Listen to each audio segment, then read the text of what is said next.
हिंदवीचाच म्हणजेच पिऊचा उद्या बड्डे आहे. तर नमस्कार, मी स्नेहल. पिऊ बघा सकाळी सकाळी कशी मटार सोलत आहे. मम्मा मी तुलाही मदत करते म्हणून अशी काम करत. मुलांना असं काही काम दिलं ना तर टी व्ही मोबाईलपासून थोडेसे दूर राहतात आणि असं काहीसं नवीन काहीतरी खेळतात. आणि मलाही पटपट आवरून माझ्या फ्रेंडकडे हळदी कुंकासाठी जायचं होतं म्हणून मी तिकडे जायला निघाले रेडी होऊन. पण पिऊला नव्हतं घेतलं तर ती परत बोलली वापस जा आणि पिऊला घेऊन ये. तिला तिच्या मुलाचं बोरनानही करायचं होतं आणि पिऊ हे सगळं बघा आणि तीही एन्जॉय करीन. आणि तिने डेकोरेशनही खरंच खूप छान केलेलं होतं, ते मी तुम्हाला दाखवत होते. त्यानंतर मी घरी गेले आणि पिऊला असं छान असं रेडी करून तिच्या घरी घेऊन आले. त्यानंतर पिऊने तिच्या फ्रेंडला औषधही पिऊने करून घेतलं मग तिच्या फ्रेंडचं. त्यानंतर त्याचं बोरनान झालं. त्यानंतर आमचं हळदी कुंकूही झालं.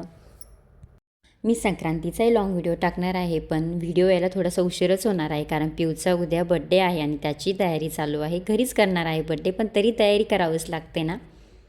आणि हो, तिच्या बड्डेचेही व्हिडिओ फोटोज नक्की शेअर करेल.